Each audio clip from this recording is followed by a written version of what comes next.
and welcome back to the Crazy Courage Business Stories podcast. I have here another amazing guest. I say another amazing guest because all my guests are amazing, but today we have Carrie Irvine from Carrie Irvine Communications, and she's super fantastic. Comes here with a lot of energy, a lot of joy. Look at that smile. I love to hear from Carrie. Carrie, why don't you tell us what Carrie Irvine Communications is all about? Well, I mean, first of all, thank you for calling me super fantastic. I feel like I must have gotten you on a really, really good night. Of course. And I have to say, should I worry that crazy is in the name of your podcast and I'm a Right? guest? Maybe. Yeah, I didn't say crazy people. It's about crazy courage in terms of, being in business for yourself, really. Yes, yes. That's where the crazy comes from. Well, I totally relate to that because I always say that you have to be like just a little bit crazy Right? to run Right? your own business for sure. And this Absolutely. is not my first go round. I think I am a serial entrepreneur. I'm one of those Serial. people who Nice. has worked in corporate, but always sort of ends up somehow coming back to entrepreneurship and working for myself. Because you So just want yes, to I build have something a yourself. Is marketing. that Sorry, what's that? you just want to build something yourself? Is that how it always comes full circle? You always have these brilliant ideas that you need to get out there. I don't know about the brilliant ideas. I think when you're a creative person, Yeah. I feel that has a lot to do with it. And it's interesting because I come from a family where and I often feel like I'm a unicorn because they're all, teachers working for the government. Like there's not an entrepreneurial person in my family The except for city we me. live in, right? And somehow it's just always been a part of my journey. And Nice. I've always found it fascinating. I love the idea of working for yourself, but I think it's like that creative piece in me that always wants to do something different and something new. Gotcha. So when you own your own agency, you get to work with all of these different clients and be involved in different projects. So I think maybe it's a case of I get bored easily, or it's that creative spirit, I guess. I don't Sorry know. about that. I got you off track. You That's were telling me all that's about okay. I Carrie was Irvine just going to Communications. introduce myself, and then Yeah, the no, and question. I apologize for that. That's on me. I have That's a really okay. curious mind, so I like to ask questions. That's my whole No, thing. no, that's good. It's a good question because I clearly don't even really know the answer to it. I think your first question was what is my What? company? What do I do? Yeah, what's Carrie Irvine Communications all about? Okay. So Carrie Irvine Communications is a marketing, communications, and PR firm or agency, if you'd prefer to call it that. And basically, it's based on me, Carrie Irvin, having been in the business for over 30 years, probably over 35, but let's not tell anybody. And just loving, have always been passionate about marketing and PR. I've been in retail marketing my most of my career, being a marketing director at shopping centers, Rideau Center, Saint Laurent, Place d'Orleans for a short time when they needed a fill in, and I was 8 months pregnant. But that's a whole other Wow. story. But it's really a culmination of all that work and having been involved in so many cool projects over the years. I wanted to bring my ability to see the whole scope of a project and be Okay. able to, manage those things for businesses who may be too small or don't have the budget to hire a full-time marketing director. And then for me and my love of creativity, as we talked about before, it allows me the opportunity to work with a bunch of different organizations on a bunch of different projects that really, gets me excited. And is that exciting? Is that kind of the most exciting part where you get to do something you enjoy, but you get to do it with many different organizations and people, so it's always different. Yeah, I do think it's different, but I also think it's the joy of working with people or clients, organizations who you're aligned with. So it Okay. really means a lot to me that I am in sync with the type of work that I do, if you will. Like I'm aligned to it. There are Yeah. some people have asked me to do certain things if it's a certain product or something and I'm not behind it or I don't think it's something I can get excited about. Like I really feel like I need to be passionate about whatever they're Yeah. doing in Yeah. order for me to do my best work. And that's the kind of work I want to do. Okay. So I think, yeah, I think it's like the constant, like the changing, the different, the working with different people And what I find, and it's been fascinating actually in this past year, is that it's amazing how all of a sudden you start attracting similar or similar work where there's all this crossover. So Okay. now I have clients who are doing one thing, and then all of a sudden my other client needs something from them, and then they start working together, and Oh, it's fun. this really cool synergy. Yeah, Wow, that's really neat. That's really neat. it is So kind of cool. now, do you have a particular alignment? Because I know that you work with a lot of nonprofit organizations. Is that, do you lean towards those kind of charities or organizations that are just trying to do good? That's a great question. I wouldn't say that I purposely lean toward that. Okay. However, that has been what's been coming my way. And I really do enjoy that work. And I've always been passionate about that. So when I was marketing director at Saint Laurent, when you're in that industry and you have a fairly large budget, you end up working with a lot of the nonprofits and charities in the city. So I was very fortunate to work with so many. I mean, I couldn't Nice. even name them all. And I always loved that work as part of my job because it felt very rewarding to be able to give back to the community as a large corporation. And also just to see that, like, the impact that you could have in the community.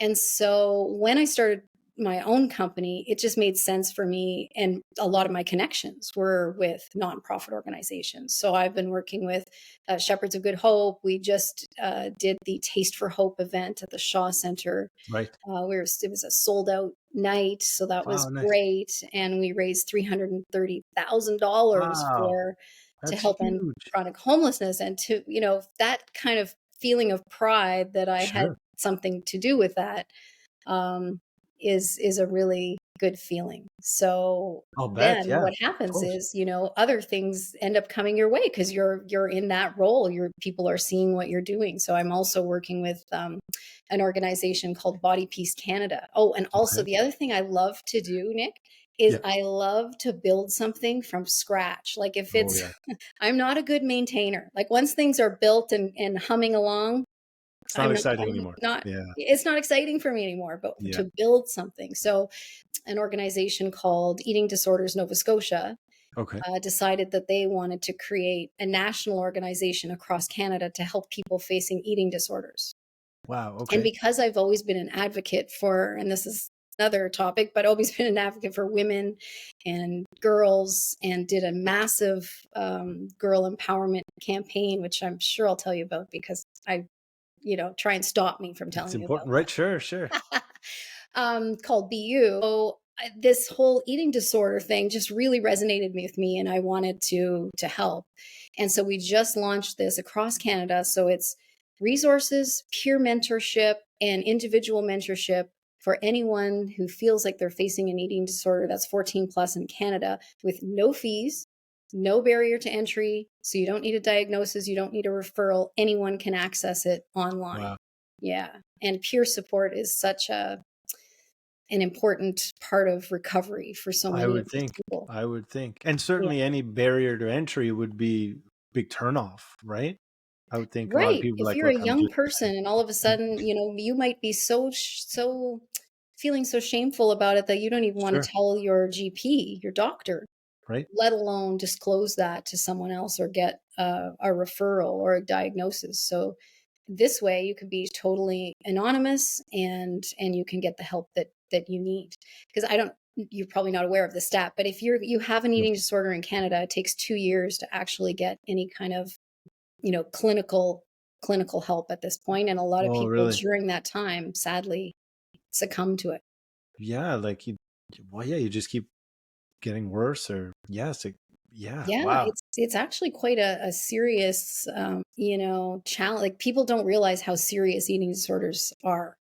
So part of my role has been to develop all of the marketing, the branding, the promotion, the social media, their website. We're working on a revamp of their website right now, brand guidelines, so that we Okay. can create awareness across the country.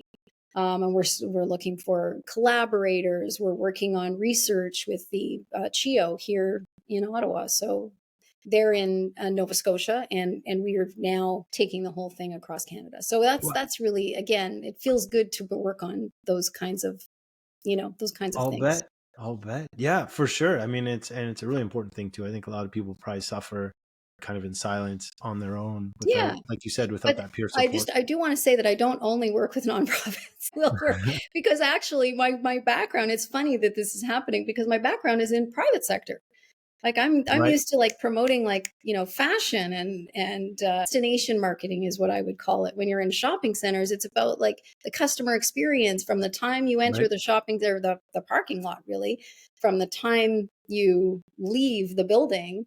That was my task, was to make sure from everything from, your signage to your directories to your advertising, your, customer service at the guest services kiosk, Yeah. that every single customer touch point was branded, was consistent, was, conducive to you having a great experience at the shopping center. So really my whole, I just try and apply those things to also to nonprofits. And I always Nonprofit. think nonprofits can learn a lot from the private sector, and the private sector can learn a lot from nonprofits. So it's an Oh, yeah, interesting, definitely. Definitely. yeah. So, I'm also doing a project for something called Canada's biggest festival of sport in Guelph, Ontario, called the Good Games. the good games. Okay. The What are Good the good games? Games. And they have like pro Olympians and some really cool people participating in these Wow. sports. But you can also go and like take your family and participate in events as well, or watch these pros. And it's incredible. Like they have like 1,500 people coming to participate, and then 15,000 people that come to the festival. Wow. Yeah, that's happening on July 6th and 7th. So So that's a now cool you're event. you're Ottawa based though, right? Yeah. So how are you, and this is just out of curiosity, how Yeah. do you connect with this organization in Nova Scotia, organization in Guelph? Like clearly, the borders and the boundaries aren't, not Yeah, limiting you that's in kind any of way. neat. I never really thought about that until you just brought it up. So it was, referral. Referral. In both Okay. cases, referral, people I had worked with in the past said, "Oh my gosh, you got to talk to Carrie." And, because of my, I guess, long career in Ottawa, I have a lot of relationships built up here in Right. terms of media. But, well, in general, I would say. But also, I have done national campaigns. So, Okay. as part of my shopping center career, I've done so many national campaigns and have that media reach outside of the city. So yeah, it's that's funny, yeah, but it's interesting that I'm working with people from, and the other client I had, Body Brave, was from Hamilton, Ontario. So yeah, from Wow. everywhere, All over. Wow, all that's over. great. Yeah. I mean, so it just shows the importance of building a network, right? So that you Oh, it can get really those does. referrals. I would say that, your network is everything. And if you're starting a business and you're not out there networking and meeting with people, because, nothing replaces that in my mind. And Yeah. really that's part of PR as well. I always tell clients the same thing, is that they should be out in their industries, meeting people and create, because yeah, those referrals are so important. And to me, I find so, and yes, absolutely referrals. But I was going to switch gears for a second.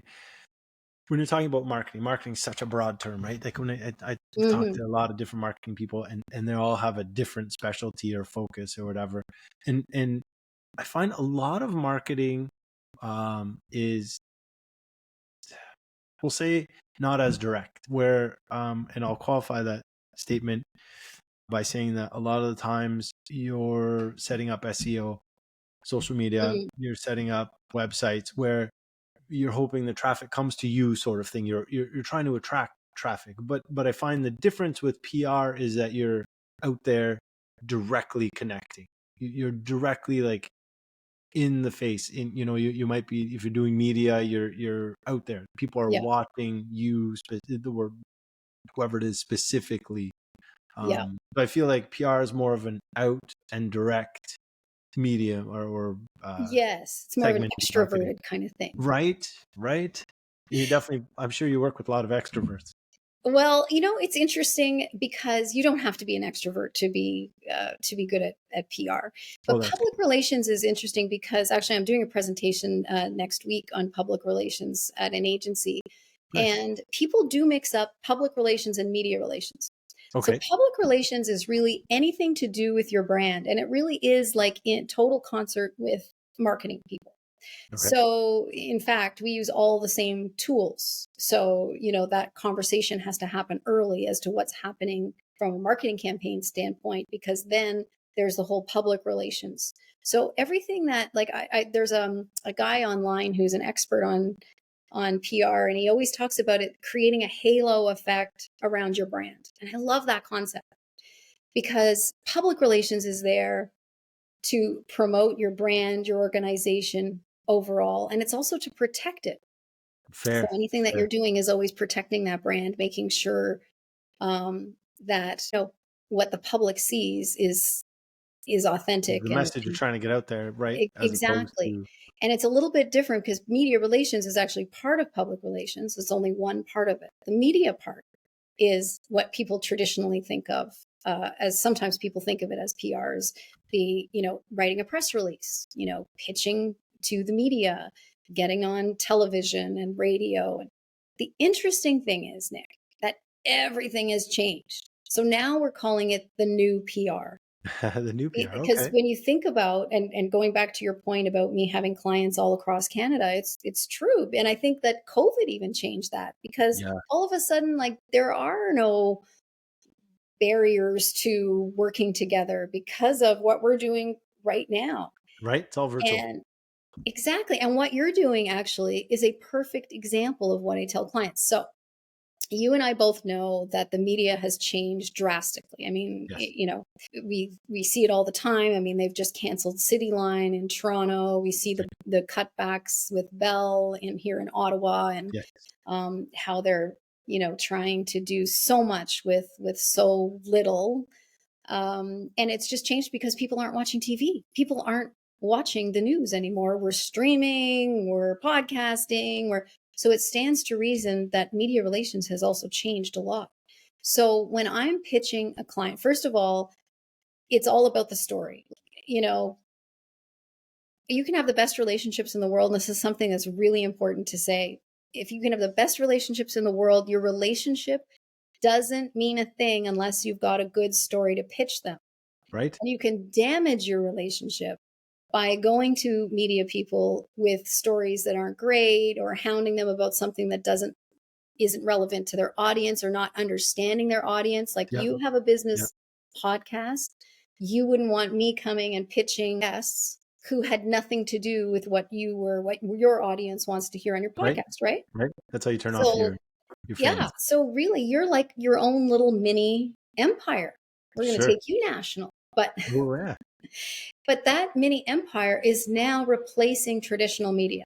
Yes. So when I'm working with a client, and I'll just use the Good Games as an example because their event is coming up and we've been doing some amazing press for them outside of the normal traditional media. So I've had her on sports podcasts. I've had her on women over 50 podcasts who are doing incredible things. I've had her on, they have an iron dog competition. So we're going after all the podcasts that have anything to do with like dogs. I mean, it's Wow. Okay. like, and you create a different pitch and a different story for that podcast. Then you've Right. got, Right. you've got blogs, then you've got, and then of course everyone is using, social media and Sure. newsletter, and all of those marketing tools can also be used to promote something like this. So sometimes clients don't realize how things have changed. And if they're not on Oh, radio or if they're not on television, they feel like they're not getting exposure.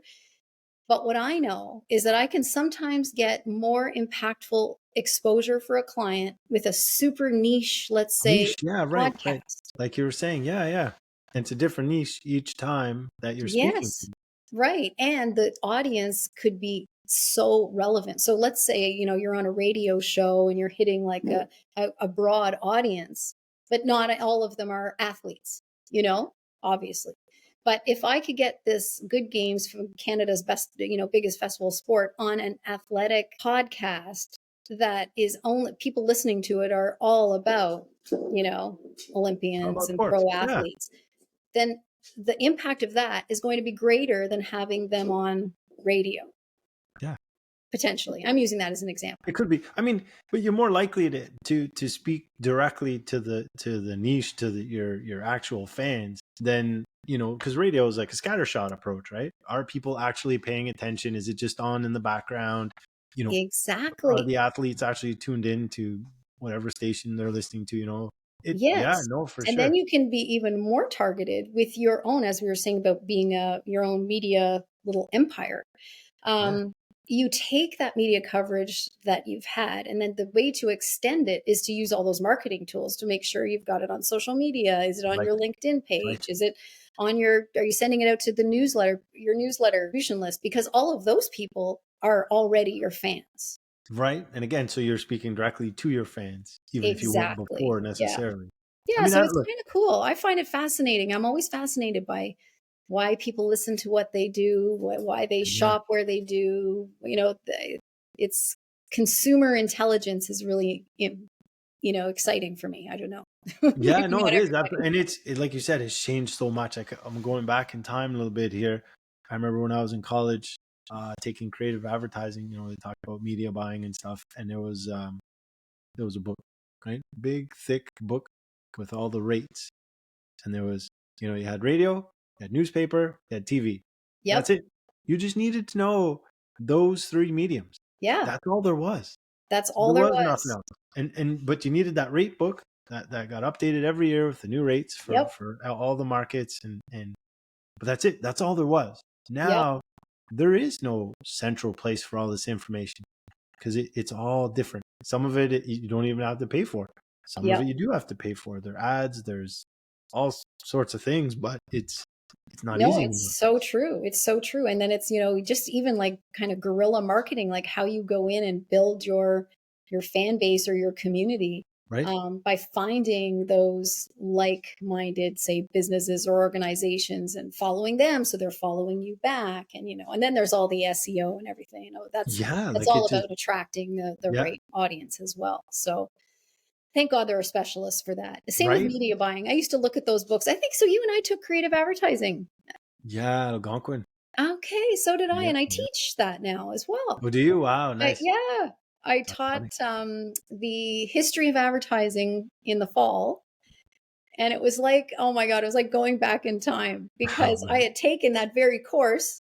I'm sure, like you had, Yeah, yeah, and yeah. then like revisiting it as it was just it was fun. I It loved was a it. lot I of loved the fun. students. I Yeah, love hearing, yeah, their comments, and yeah, it's cool. You go through all the decades of advertising. It was like teaching Mad Men. right. Like, Yeah, yeah, and yeah, there was yeah. yeah, and then the decade. I mean, I would imagine the last couple decades would have so much more changes to it Oh, the than changes are you just, know. yeah, we had Stefan Keys came and spoke to the Oh, class fun. and talked about these changes in media and how, you know, they've really gone from just reporting the news to being now like finding their own stories, being videographers, you know, actually shooting their own stories, writing their own stories, and then being their, you know, the newscaster as well. It's a huge change for anyone in that world. I feel yeah, like there is no normal. Like you could, No. it's not a matter of you could just sit on your laurels and just okay, Oh no. I'm a TV anchor, and that's all I'm gonna do ever. And you know, like you can't, like the market's changed Mm, too much. no. It's interesting. It's interesting for sure. All right, Carrie. Let's speaking of going back in time, let's go back in time. How did this all start for you? How did you end up in marketing? What was the Well, this is like a perfect segue because we were just talking about creative advertising. right? So We were I think, I thought I was meant to be like a journalist because I've always loved writing and then going back to the crafting of the stories. I always wow, thought, nice. oh, that's for me. I was always a writer. Um, However, when I started actually pursuing that, so I went to Carleton, I was there for 2 years, I realized that it was I'm an extrovert. I'm sure you Right? can't tell. And so I realized quite quickly that it would be a very introverted, it was, you know, writing that way is, you know, you're not around people a lot. but I knew I was creative and I knew I wanted. So I found out somehow about that creative advertising program that we were in. And I remember thinking, yeah, that's for me. I could totally see it. So I switched and went to Algonquin and took creative advertising, and I loved it right away. Like it just Nice. really spoke to me. And again, there was like the copywriting and all of that, but I like right away knew that the whole PR side and the creative advertising side was my wheelhouse. And I Nice. just remember, and I don't know where you did your co-op, but at the end of the third year, whatever it was, they said, okay, you have to have co-op, and we have these Yeah. businesses who are, interviewing. And I should give you a little like, a little taste of I love fashion. I always have. I've ever since I was young, I've just always loved fashion. Anyone who Nice. knows me will tell you that. So I thought to myself, well, where can I combine the things that I love to do? Like I'm a people person, I'm outgoing, I'm creative, I like to write, I love advertising, and I love fashion. So when it came up that Rito Center was looking for someone to do co-op, I was like, that's my job. Hand goes up. That's it. That's it. So I can remember that we were supposed to interview at 2 or 3 different places. I don't, did you have Tom Kearney? I did. I He's going did. to laugh if he hears this. Okay. So Tom was my teacher. I think he was the coordinator of the whole thing at the time. I Yeah. don't Yeah. remember. Sorry, Tom. I don't remember. But he said to me, Carrie, you have to go on more than one interview. And I was like, no, Tom, this is the job for me. And he was, yeah, but they might not hire you. I'm like, just don't worry. So I That's cool. remember going in, and it was just like as if I was like walking into like home, Home. Yeah. Right. Right. met the marketing, because she and I just like right away we spoke the same language. She was lovely. Her name's Moira McGrath. Always still to this day love her. And she kindly gave me the opportunity. And I basically said to her, like, I'm not going to talk to anybody else. Like, this is the one I want. And she hired me. So lucky me, I got That's to awesome. work at Rito Center. I would have done anything they asked me. I was a go-getter, and I wanted that job after. And I knew that this was like my chance. This was my opportunity to, and really, when I look back, that was the start of my whole career. It Nice. changed everything for me. So when my co-op came to an end, I had a great experience. When my co-op came to an end, I remember thinking, if I could just have the special events coordinator job, who was my superior, the girl who was the woman who was doing the job, um, that would be like at that time, I think I was young. I just came out of college. What did I know? I thought it was the best job in the entire world. I still haven't really changed my mind about that, because I think it was the best job in the entire world Nice. for me. Anyway, so they were, again, going back to referral, they were looking for a special events coordinator at Eaton's. Remember Eaton's? Oh, Edens. Yeah. So Eaton's owned, back in the day, this is aging me again, 4 stores in the Ottawa market, including one in Gatineau, and they were looking for an event coordinator for all those 4 stores. Wow. Nice. The special events coordinator at Rito Center recommended me for the job. I got hired. I was there for 8 months when a change happened in their management at Rito Center. And I got a call, and basically I didn't even interview it. They said, Carrie, do you want the job? And I was like, oh my, it was like, oh, like I thought I had died and gone to heaven. Right. And Awesome. that was my big break. And I worked for Nice. someone, and I'm happy to say her name, Cindy Van Buskirk, who was an amazing mentor. She taught me everything I know. Like, she was very, very detail oriented, and she knew so much about marketing. And I looked up to her, and I would have followed her, to the ends of the earth. And it just, yeah, she really taught me a lot. And I'm always, very, very grateful for that. And then from there, they were looking for marketing directors at Saint Laurent and Bayshore. I can remember at the same time, I interviewed for those 2 jobs on the same day. Wow. I'll never forget it. And back in the day when you actually got a voicemail, I can remember rushing home and waiting, hoping that, the answering machine, Lights that there blinking. was, yeah. Anyway, I did get offered both jobs, and I decided to take the one at Saint Laurent. And that kind of started my history. So I've actually been marketing director twice at Saint Laurent. That was the first time. I was only 27 years old. Wow. And it was an amazing experience. I had a fantastic boss there. Sadly, we got bought out a few years later by Okay. a company, but I also was able to work for Cadillac Fairview, which is like one of the best, well, if not the best property management company in, North America. Wow. So Okay. that learning experience at a very young age and being in that position at that stage in my life was like instrumental to, I think, my whole leadership style. That's where I really learned to be a leader, because I had a lot of people reporting to me as well. So all of the, our marketing staff, our customer service staff, and working on a management team. So Nice. yeah, so That that's must be how very I got exciting. into marketing, retail marketing. And I can't tell you how much I loved it, because, I mentioned the fashion thing. So when I was at Rito Right. Center, you can imagine the fashion shows that we had. And this Yeah. was back in the day when there was like a budget, like there was money. We were doing massive shows over at the Chateau Laurier. Wow. We would pack up like truckloads of clothes and take them over to the Chateau and do these fabulous shows. We were always doing shows inside. When I look back at some of the things that I did back then, like I don't know where I had the crazy courage Well, the crazy to courage. do That's them. it, right? That's One all you need, time, just a little bit. I don't know if you want to hear them, but Of I'll course. Of okay. course. One time we were doing, of course, Winterlude, right? Big Nice. deal downtown, Rito Yeah. Center. I came up with this idea that we would do chocolate sculptures, because, of course, Winterlude is also in February, Yeah. and they do the ice sculptures. So we had Yeah. ice sculptors come in, and we had Hershey's deliver 100-pound Just a big block of things, chocolate. blocks, tall Wow. blocks of chocolate. And actually, here's my PR background. At the time, do you remember Bob Cowan of the Bob Couch? Yeah. Yeah. Yeah, on CHRO. So that was back Right. before like CGOH. It was Yeah. Yeah. CHRO. And Bob Cowan had this crazy show called The Bob's Couch, where he had his old, beat up, torn up couch on set, and you would Yeah. go and talk to him. Yeah. So Yeah. I had the company deliver the 100-pound, must have been more than 100 pounds. I can't remember, but anyway, it was huge. It was bigger than me.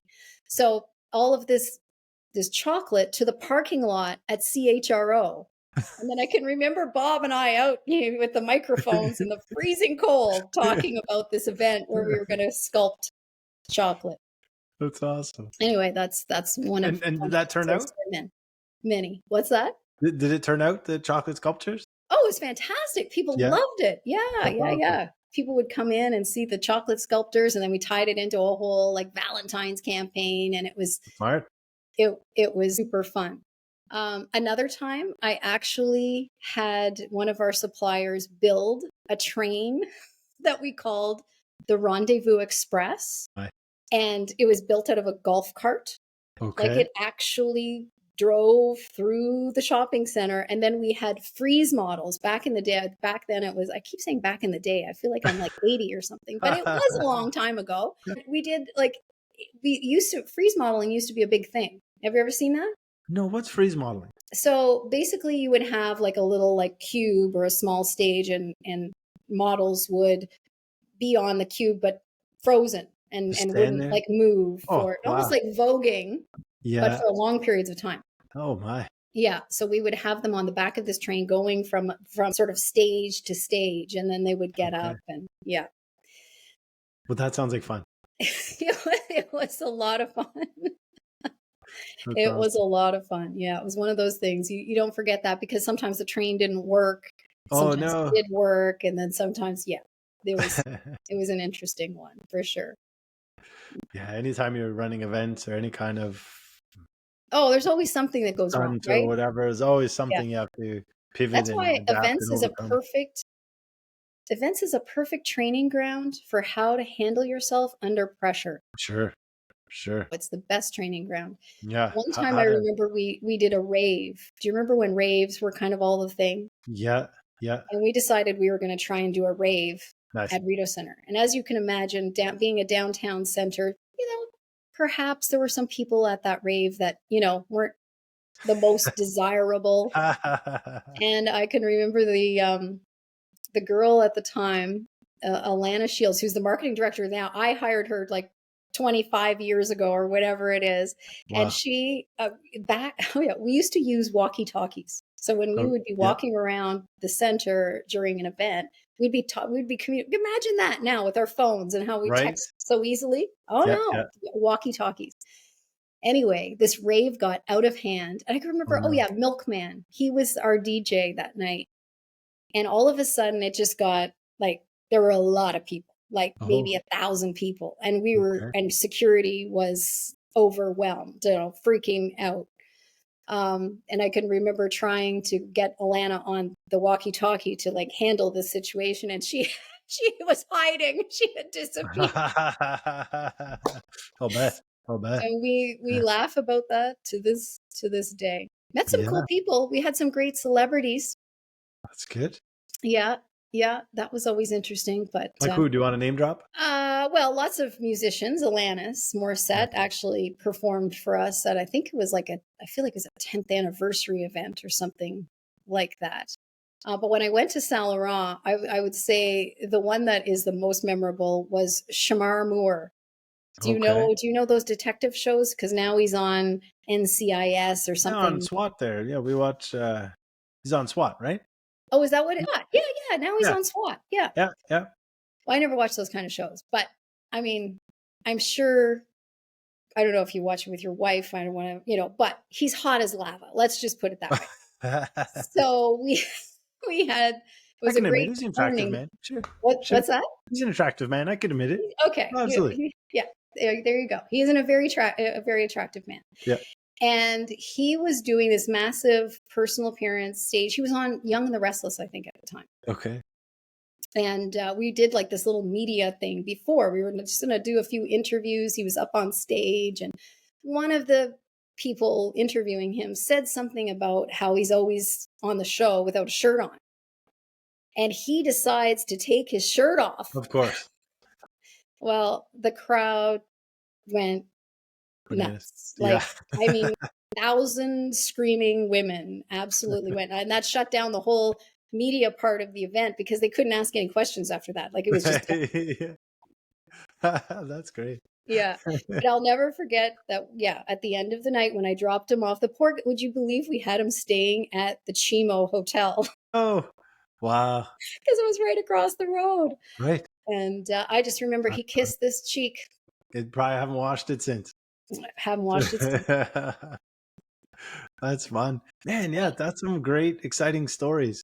Oh, and I love it. Sounds like it was a laugh a minute every time you're there, but I'm sure there was some hard work to be done as well. Yes, well, it's always hard work putting those things together, but I love that what you remember are all those fun things, Yeah, that's the best part. That's the best Yeah, part. exactly. So what happened after Saint Laurent? Where'd you go there? Where'd you go after? Oh my What was next? gosh, what did happen after Saint Laurent? That's a good question. See, so at one point I owned my own marketing company. I've owned Core Communications, Okay. Blackbird Communications, and now Carrie Irvine Communications. So there have been Nice. like 3 different as I said, I'm a serial entrepreneur. But Yeah. also, I haven't even mentioned this yet. I owned my own home decor store in Navan. Wow. Yeah. So after and yes, that was after my first time at Saint Laurent. That's what. Okay. So I was pregnant with my second child and had the baby, and then had kind of decided that I wanted to do something different and not crazy. And talk about crazy. Now this was crazy. We took a house that was built in 1876 and we Wow. renovated the whole house. But by the way, like nothing was to code. It had knob and tube wiring from No. the 1800s. It Oh, was wow. insane. We sunk all our money into it, and started a store called Laura's Corner, and it was still to this day a beautiful experience. I mean, it was very family oriented. My parents everybody got sucked into working at Laura's Corner for me. And yeah, it was like a destination store. So I used obviously my marketing background to make sure that Sure. we got, lots of attention media wise. I used to have Derek phase out. I remember I've known Derek since his daughter was born, which has got to be over 20 years ago. And I used to go on his show and do like Mother's Day gifts and Father's Day gifts. And I can remember giving him a gift when his child was born. So that's how long we've been, he's been interviewing me and I've been sending him interviewees and for a long time. Let's get But back to yeah, it was a home decor store. We renovated this historical home and became a destination for people who really love that sort of shabby chic kind of style. We had an amazing, furniture company. I was on the board of the ORTC, which is the Ottawa Rural Tourism Council, Okay. and it was all about drawing more. I don't know why I didn't just open a store in like Westboro or somewhere where there were actually, people coming to it. But no, that would have been too easy for me. Too easy. Heck, Yeah. too easy. Yeah. So I did that for years. And then, so another interesting thing that I think has some really cool stories to it. We sold the store, by the way, after 5 years. It kind of took over our lives. My kids Right. were really young at the time, but it was still, I look back with such fond memories. And interestingly enough, what people come up and talk to me about still today is my store. Really? I'll be at a networking event and they'll say, I still have things in my house from your store and I just loved it. There was something about it. It was like in the country when people walked in, we had like fire burners going. We had gourmet food for people to taste. It Wow. was very family. So it was like my dad, we had to kick him in the back though. He used to greet the customers, but he talked to them so much. They couldn't actually Move shop. around. So I put him in charge of shipping and receiving. But yeah, it was an amazing experience. But yeah, then I went on to work for a Canadian jewelry designer as part of my Blackbird Communications. Okay. And I traveled all over the country. We went from, I think she had maybe 5 stores when I started. We went to 50 stores across Canada.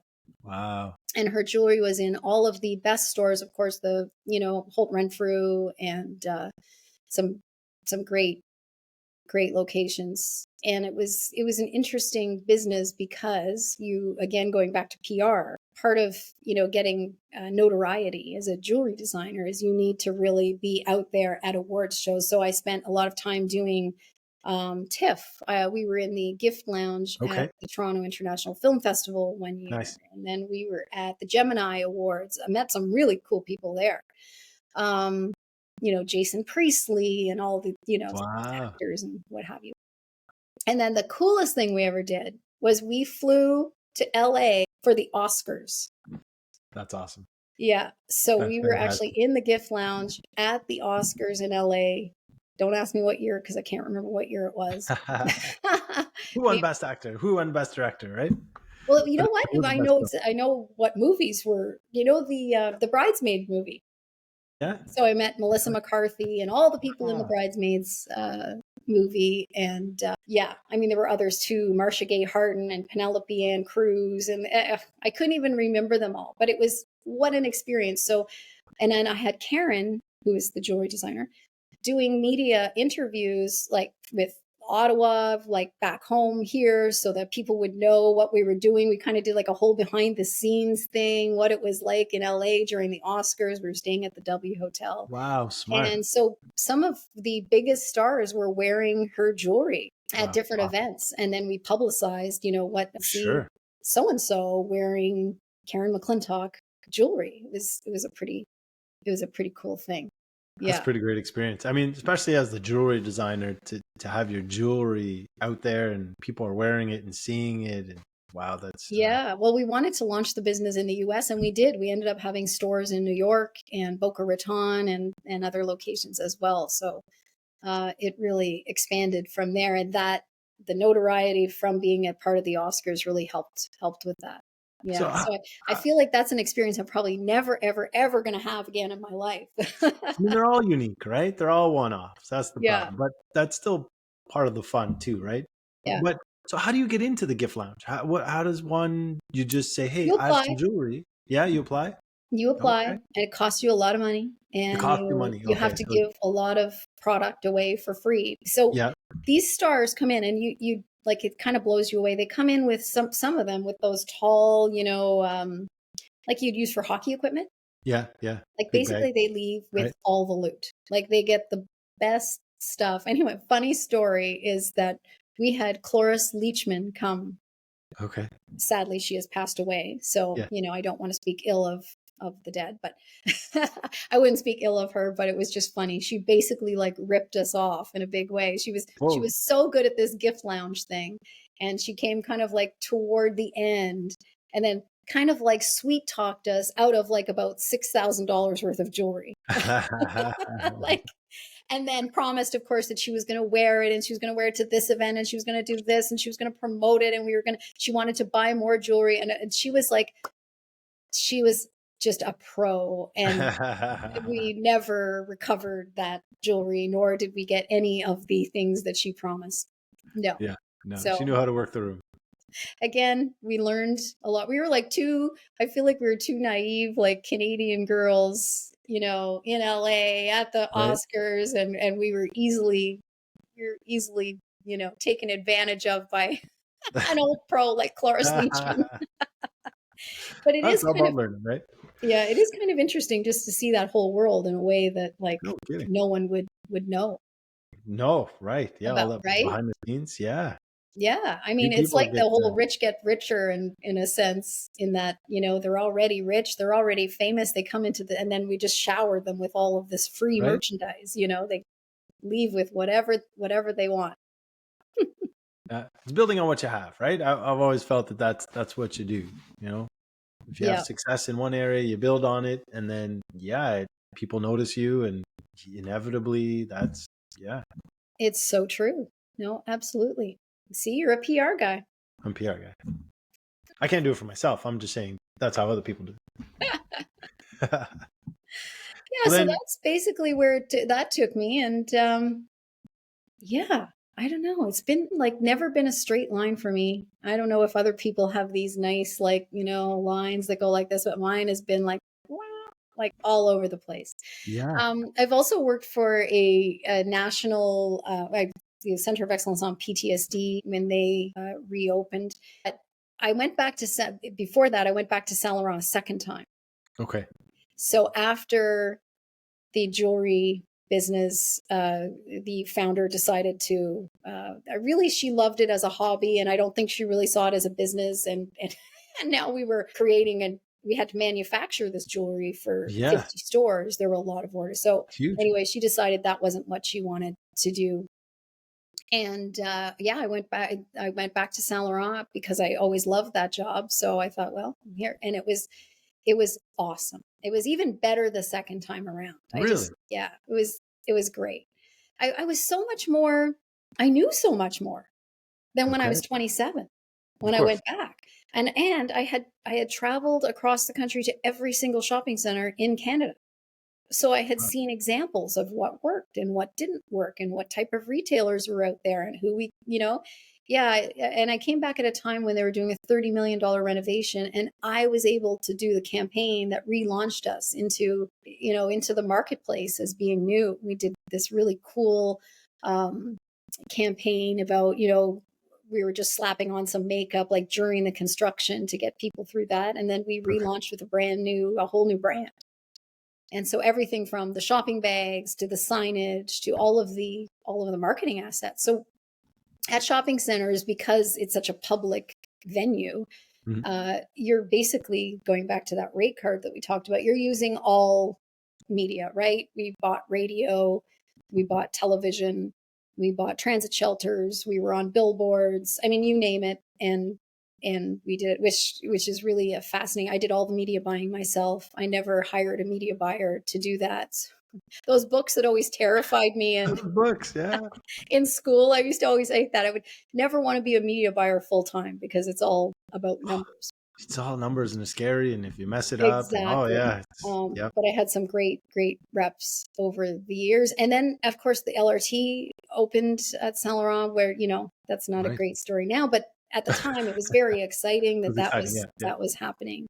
And I guess my most memorable campaign, so because I, had done some national campaigns, Morgard asked me to be the task force leader for a girl empowerment campaign. They had never done a philanthropic campaign before. Okay. And so they decided they wanted to do something philanthropic. We decided that it would be promoting and helping girls with their self-esteem. Because did Yeah. you know that a girl at the age of 9 starts to lose their self-esteem? It starts to go downhill at the age of So 9. early, eh? Yeah. Wow. Yeah. That's when they drop out of sports. They drop out of doing things that they love. So we created this amazing campaign that is still true to my heart, called Be You, and we launched it across Canada at 18 shopping centers. So I was Wow, leading all of these shopping centers in this, and we the materials that we created, the website, the peer support, the mentorship, and we partnered with Big Brothers Big Sisters Canada, okay. which is my Makes sense. first. It's how I came to. I'm now on the board of directors of Big Brothers Big Sisters Ottawa, Okay. and it's all sort of come from my love of the mentorship that I learned about during this campaign. So we partnered with them. We had 18 agencies, 18 shopping centers, and in each shopping center we would launch events, and they were all about helping girls. So they had a Go Girls program, Big Brothers Big Okay. Sisters, and all of the money that we raised went to Go Girls. So we knew that we were actually helping. But one of the coolest things we did was I met a singer-songwriter here in Ottawa named Tara Shannon. And I thought, I don't have no idea where this idea came from, but I thought, what do kids love? They love music. They'd love to hear a song. I thought we should come up with a theme song for BU. Wow. So Okay. I met Tara at something just randomly at her record launch, actually. And I thought, this is the person to write the song. And I went up to her after, never met her before, just said, "Hi, I'm Carrie. I really would like you to write a theme song for me." And That's awesome. I sent her all of the what we were doing, and that was about girls and girl empowerment, and she's a person who we're very aligned in promoting that. She went to Nashville. She wrote the song in like 20 minutes with her songwriters. Like, they all got talking about what girls face, and it was amazing. She sent me like a demo tape from Nashville, and I was like, oh my God, like I could, don't dim your light, don't hide your heart. I still know the song word for word. Wow. And I'm Awesome. very good friends with Tara to this day because of it. It was one of the most incredible things I think I've ever been lucky enough to be a part of. So she wrote the song. We loved the song. We decided she cut the song. She recorded it in Bryan Adams' studio in Vancouver. Okay. We finally had the recording, and then I realized that if we wanted to get this song out, we needed to do a video. So we Okay. took an empty space at Saint Laurent. We had all this empty space in the basement. We turned it into a studio to create this video. We had a school and a basketball court. My niece was the main character in this video, and it was all about a girl who was trying to fit in, so left behind her love of sports to try and be into Oh, fashion and yep. makeup and whatever, and how she was changing at that age. And then in the end she comes back to her real love, and it's, I'm telling you, you can't watch this video without crying. No, I it still sounds to like it. this day, and all of the kids were volunteers. So we had like 25 kids in this hallway at a school shooting this video, all the script. We had Tara singing the song in a room with you. I'm going to have to send it to you because Yeah, it's I so think so. cool. Um, and it's called All You Gotta Do Is Be You. All you gotta do is be you. So we launched this video and the song, and it just took off in a big way. Like, it was just we had teachers who were using the video in their classrooms to get kids to write about how they felt you know, about girl empowerment, and it was just a great experience. And then Big Oh, Brothers Big nice. Sisters asked Tara to go to Toronto to their national convention and sing the song, and we had a choir of kids that we brought in, and she Wow. sang the song at this convention and just blew everybody away. So cool. It was So very cool. cool. Yeah.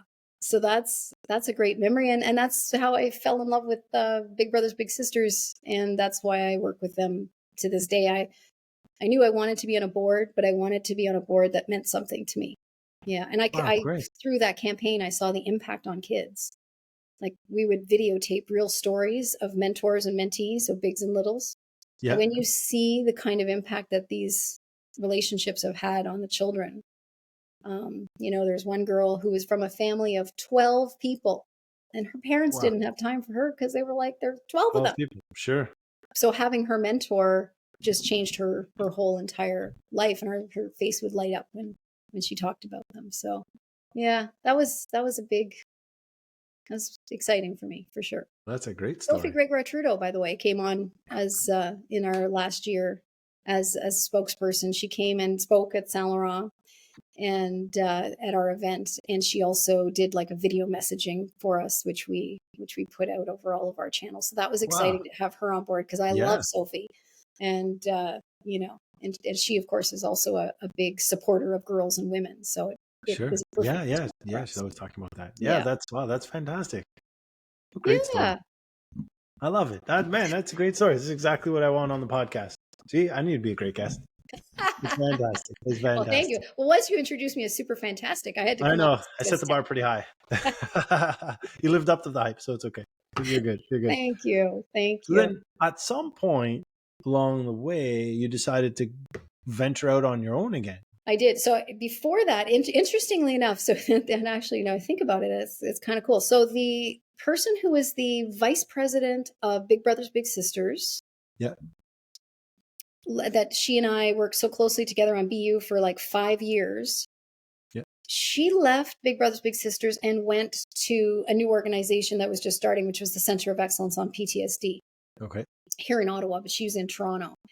And she was hired as the VP, and she said, Carrie, like, I need someone. And she said, I thought of you right away. So Nice. at the time, I had been in shopping centers and retail marketing for a long time. Yeah. And I loved it, as you can tell. But I thought, maybe this is time in my career I should stretch myself a little. Maybe I should try and do something different. Like maybe and so I accepted the role because it was great. It was national director of communications and marketing. Well, So, it was a nice meaty role. And of course, then COVID happened. So I can remember I didn't ever even meet my colleagues in person, other than I, of course, knew Jody, who had hired me. yeah. Um, and anyway, it's become a wonderful organization. They're called the Atlas Institute today, but it just at the end of the day wasn't quite for me. It wasn't quite the fit that I was looking for. Okay. And after having done a lot of private sector marketing, the shift to nonprofits, it can be challenging. And so then somehow that's how I made my way to being out on my own again, and this Again. crazy courage. Like, Right? sometimes it does feel crazy because, I'm glad. I'm, on my own, so I don't have a backup plan, if you will. And there are days when I think, should I? But you know what? I not really. I can honestly say that I've been going full out for the past year. I've Okay. been lucky enough that people have, and I think it comes down to like having been like my reputation and having Yeah. credibility in the industry for a long time. Clearly. That business has been good and brisk. Nice. And I just, project to project, it's just been going so well. And I love people I work with. I love David Gourlay at Shepherds of Good Hope. I love my client at Body Peace Canada. It's been super. I want to give a shout out to Valerie Gervais, who, when I was just starting and didn't know if I was ever going to have a client, because you always have those thoughts when you start, Right? like, oh, That geez, first client's the scariest. is Yeah. anyone really Yeah. going to like hire me? Yeah. Yeah. She reached out. And she works for a company called Orchestra, and they hired me to work with some of their clients, and that really just kind of started the ball rolling, and I've been busy since then. So now I have 4 people who work for me. I have 4 contractors. I don't Wow. want to hire people full time yet, because I just Yeah. think I don't want to be responsible Yep. for other Yep. people's, livelihoods. I worry about that, but I have some amazing people. And again, it's funny. It's like people I've worked with in the past. So a Right. writer that I hired at the Center of Excellence has come on board, and she's doing writing for me. I've got a designer whom I worked with in the past, and she's actually from Toronto, so she's not even here doing design work for me. Um, I have a fabulous virtual assistant who has become so much more than a virtual assistant. She's incredible. And then I've got another designer as well. So I've got four contractors right now, and I'm keeping them busy so far. Good. Yeah. And we'll just see where it goes from there. I think the next step for me is to have a project manager, because I'm doing a lot of Okay. project management, as you can imagine, with multiple clients like that. Yeah. Yep. A lot of details. And but I'm loving it. I feel so fortunate to do this, and this is how I would like to just, you know, see my career, continue with this Till the next till thing. the end, which Till the end. until, I don't see any kind of retirement in sight. I just want to keep doing this and work with people that I respect. So That's yeah, fantastic. Wow. I mean, look, it sounds like you've had a great career so far with all the different places you've been and places you've worked and people you've worked with and now the people you're working with and the team you're building. I mean, I know there's hard work in there. I'm sure of it. You were oh saying yes, when you're working the events and when you're working on these campaigns, there's a lot of blood, sweat, and tears that go into them. But it sounds like there was a lot of nice memories along the way, yeah. um, and Oh, great people that you you've know met. what? I'm so grateful. My great gratitude journal every day is like, I have so much to be grateful for. And yeah, like no one should think that going out on your own is easy peasy. It is not. No, It no, is, because no. the thing about being an entrepreneur is you have to be everything. Well, Yeah, and I'm sure, again, you could probably guess this from just talking to me, that I'm an extrovert and a marketing person, but I am not a financial person. right. I am not, you don't want me doing accounting. No. So what I've learned over the years is you get people to do the things that you're not good at, so you Yeah, can focus on the other parts. yeah, But it's not easy, because at the end of the day, the buck stops with you. You have a lot of different bosses, so you don't just have one boss. You have multiple clients who, an right. expectation. I'm a person who, I want to knock it out of the park every single time for a client. I never want to let anyone down. And so I feel like sometimes that It's a lot of expectation just pressure, really is right? on my shoulders, and I always want to do a good job for people. So it's definitely not easy. And then financially, of course, it's not as, people say it's not as stable, but then I have people who I know, or friends who are losing their jobs right, left, and center. So I'm not sure It's about that tough. Yeah. stability anymore, No, it's, you go back 30, 40 years. I think job security was a big thing. Now, I don't think it is as much. Not You as much. really have to be, you couldn't, I think back, like I said, back 30, 40 years, you could coast till retirement sort of thing. I Yeah. don't think it's that easy anymore. I think, especially in the private sector, there's too many Yeah. changes going on. Companies are building up, then they shrink Yeah. again. They change what they're doing. So a lot of people are losing their jobs. Absolutely. Yeah, exactly. Um, And I like the idea that I can make this anything I want it to be. I can take yeah, it in any direction I want to. I can work with the people I want to, and I can build it to be as big, or as, maybe not. Maybe I decide, hey, I want to, only have so many clients so that I'm not hiring more people. Like it's your it's call. my choice what I Yeah, want to make it to be. So I think and also lifestyle, like I've really been intentional this time around in terms of what do I want my lifestyle to be, and how do I want my work to fit with that. So for instance, like in the winter, I realized as I was sitting here in my condo day after day thinking, hmm, I could be working from anywhere, right? Because my clients don't care where I am. no, As long as the work is getting done and there are yeah, no like in-person events or anything like that. So good. I decided to go to Miami for a week, and I worked from there. And my plan is like, and it's in my goals that each year in the wintertime, and maybe it becomes a month, that I'm working from somewhere else. But the whole idea is to create the lifestyle I want with my business in mind, and, have it be, I don't know, something that just that works for me, not the other way around. I For love the sure. fact that I can work from home and still be out meeting with people and doing networking things. And I think that's been, I don't know, I really enjoy it. Now that lifestyle piece, is that something new to this business that you're running now? Like, did you have that in your previous businesses? God, no, I never even No. thought of that before. God, no.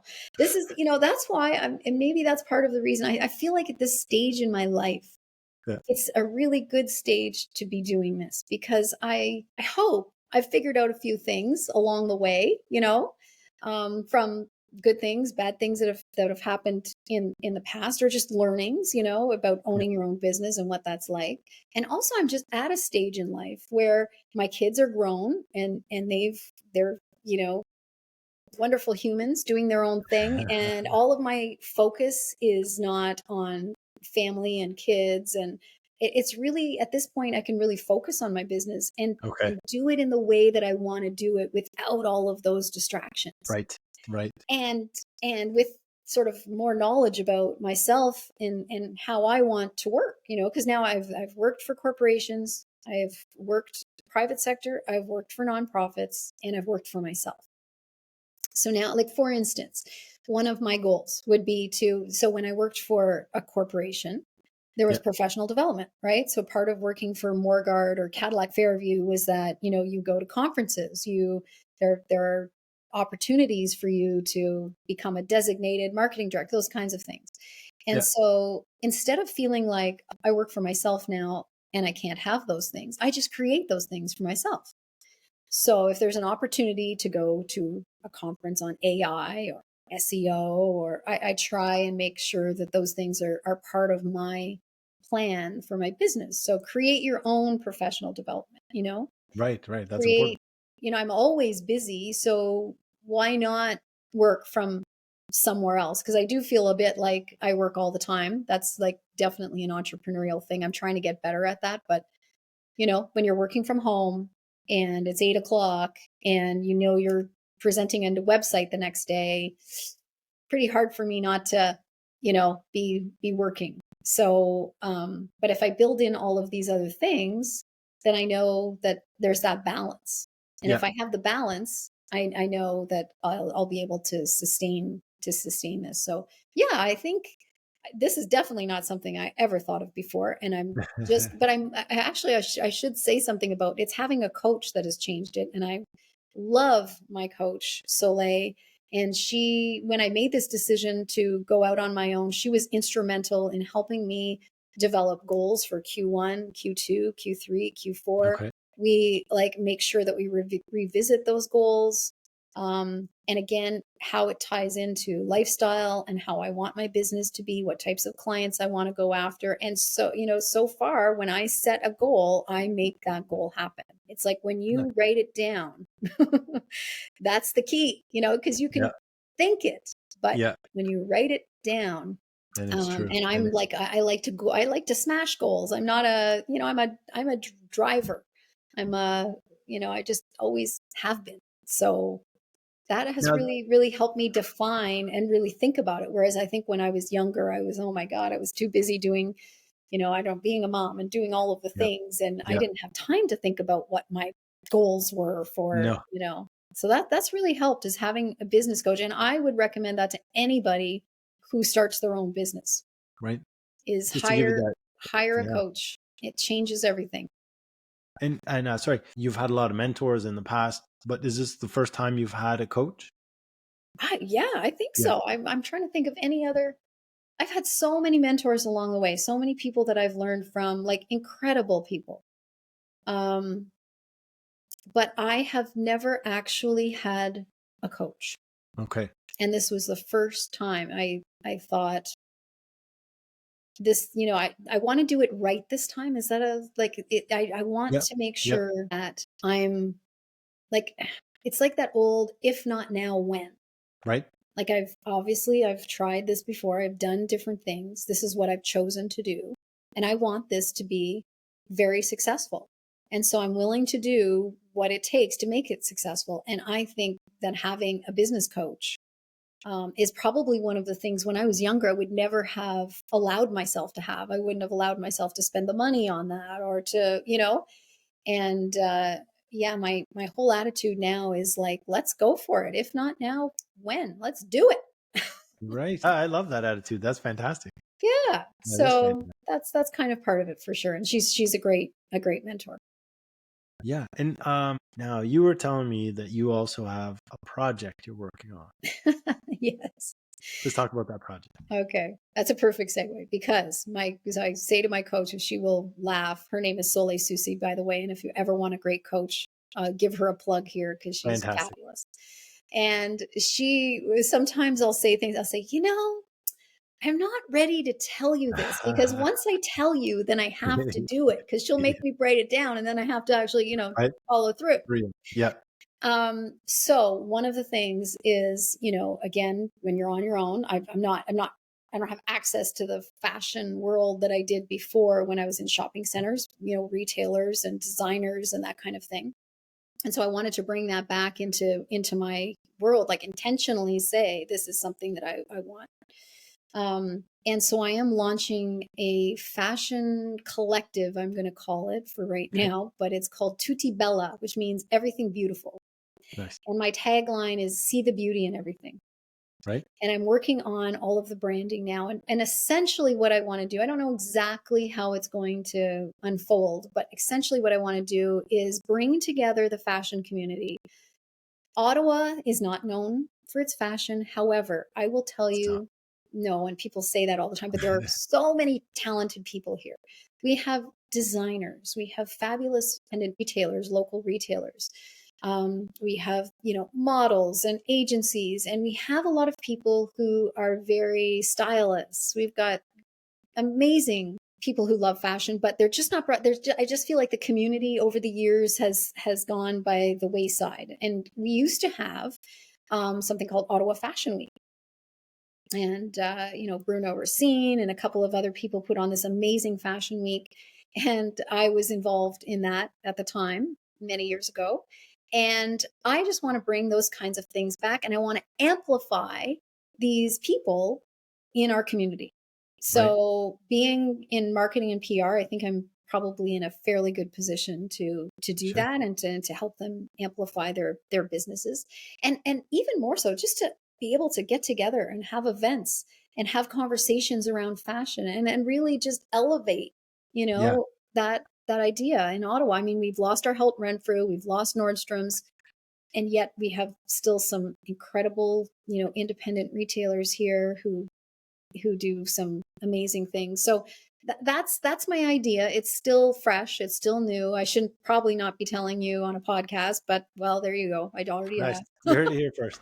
Yeah, hear it here first. Exactly. So Tutti Bella, watch for Gucci it. Bella. And if you love fashion, you're going to want to get involved. And look, I get it because you're talking about Fashion Week, and it's kind of it's an event. You do it, it comes and goes. Yeah. But when you're talking about doing this, it sounds like it's not a one-off. It's something you want to keep Mm-mm. going year round, and you'll have events in there. But you're building the community, and the community just gets stronger with each event, kind of thing, as opposed to you Yes. know. You've nailed it on the head. Instead of it being like a week of fashion and then everybody goes back to, I want this to be like creating a community and having all of these people also support one another, Nice. amplifying the work they're doing, and then have these cool events where we can get together and network and also showcase their, could be their designs or their business or their, whatever it is that, but it all will all be related to fashion. I mean, could be jewelry designers, could be clothing designers, we could even bring in trunk shows from other cities that, we don't have those brands here in Ottawa in some cases. Right. So those are the kinds of events, and I want them to be really like really, lovely events with, music, nice venues, little champagne. I don't know, something very nice where we can all get together and we used to do a great series back when I was at Rideau Center called the Daly's Fashion Series. And Okay. we took Daly's restaurant and it Oh just on yeah. a night when they were having, do you remember Daly's when it was Yeah. like, it was Daly's. And it was a beautiful restaurant. And at dinner time, we would have all of these models just walk through as people were eating and they would talk about the fashion they were wearing and they would talk about, and I have not seen anything really like that since we did that. And people would come to that. And I, still to this day, I love all the models we used to hire for that, Melissa Shabinsky and some great female leaders in the city now. But I'd like to bring back that essence, that Yeah. sophisticated luxury elegance. Elegance. Right. Elegance. Yes. That's the word I was looking for before. Elegance. Elegant events that bring the fashion community together. Ooh, Wow. I think I just wrote some marketing copy there. Copy there. You can watch a replay. It's all there. It'll be there Exactly. for you. Exactly. Yeah. That's So that cool. is one of the things that came out of working with the coach. And then the other one is I mentioned to you before we started how I was hesitant to tell her that I have always loved singing. Right. And I have sung since I was at a very young age. And I used to sing in bands and stuff when I was, in high school and university. And I miss that. And, just having family and kids and all of those things, I just kind of put that aside, put it Yeah. on a shelf. Yeah. Yeah. And anyway, one of the goals was to, hey, I need music. I want to have music in my life. I haven't explored that in so very long. As this is always what happens, right? You put it out there in the universe, and then guess what? The Don't universe. I meet Ted Carty, who is the founder of Capo, at an event he was doing for Shepherds of Good Hope, who I now work with. I just went up and said to him, Ted, I would love for you to do this for Big Brothers Big Sisters of Ottawa, because by that time I was on the board. I said I'd love to raise money for them, and he said, "Sure, great." All right. And then it was like, let's have coffee. And then from that point on, he and I organized the last Capo. So his event is all about professionals like me who have this side to them music. I mean, I'm a singer, I don't play guitar, but whatever, but there are some incredible musicians in the city. And I'm thinking of, people like Kevin Ford, who's the CEO of Callion and helped save the rainbow. He's also an excellent musician. So there are all these people who want to play and want to have opportunities to play, and people who are happy to see their friends and colleagues up there, giving it Nice. the Nice. old shot. So we started organizing it together. We had it at the Rainbow. It was a sellout night. And I decided that I was going to also sing. That's a big Wow. stage to go Fantastic. from not having Fantastic. sung for 15 years or 20 or whatever it's been to singing on that stage. So Ted and I started, practicing, and we went to different event, like, open mics in the city so that I could Oh, yeah. like Okay. get myself. And then, yeah. And then we sang together. And I mean, I was just one act. There was many, way more talented people than me. And the whole night capped off with Kevin Ford's band doing incredible. Everybody was on the dance floor. And at the end of the day, we raised over $12,000 for Big Brothers Big Sisters of Ottawa. Wow. That's nice. That's so nice for Yeah. them. So it was That's so nice. it kind of combined all of, some things that I love. Yeah. A lot of passions coming together there for sure. Yeah. That's great. So we're going Wow. to be doing another one actually on October 18th. And I want October you to 18th. come. Okay. I want you All to right. come. I You can be said you there. hadn't been to the Rainbow in a I long haven't been time, to so it's Rainbow in time. forever. Yeah. Yeah. Sure. I'm overdue for a Yeah. visit. Absolutely. Great. Well, there you go. All right. I've got one guest right there. There you go. Yeah. Yep. Sign me up. That sounds good. I'm not going to sing because you don't want that. That is not that. If you want Okay, to clear the room, I'll take that's your when you bring me in. I'll Yeah. take your word for it. Yeah. But But I if could you do definitely know attend. anyone who sings or plays guitar and wants to get up there, you just let me know. I'll give him a gentle nudge and shove him on stage.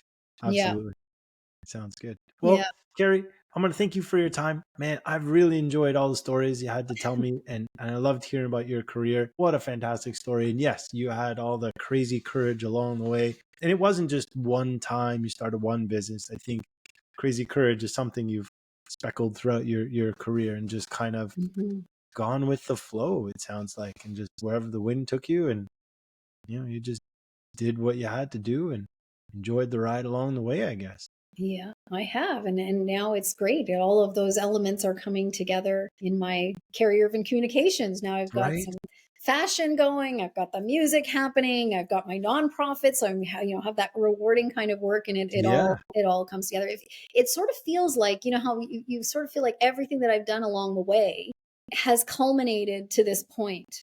It sounds like it. That's It how sounds like I'm it. feeling right now, that this Yeah. is a culmination of all of those things. And I guess I've always been a bit of a risk taker. even when I was in a role like working for a corporation, working at Saint Laurent, where I've always been a risk taker, so it's Yeah. not really that surprising for me. But it is a good feeling to have all of that experience and those years sort of, I don't know, come together in a Coming way. together. Yeah, it's Yeah. all, yeah, that's great. Wow, that's so awesome. What a great conversation we've had. Thank you so much, Well, Carrie. thank I you. appreciate your time. I really, really Well, do. I appreciate you asking me and showing interest in my stories. I mean, I'm just Yeah. thrilled. Well, yeah, for sure. And then we'll have to have you on again when you launch your Tutti Bella. Well, that would be great. Okay. I'm going Yeah. to hold you to that, Nick. Sounds good. Sounds good. Tutti bella. Tutti Bella. All right. Ciao, Bella. Have a good Ciao, night. Bella. Exactly.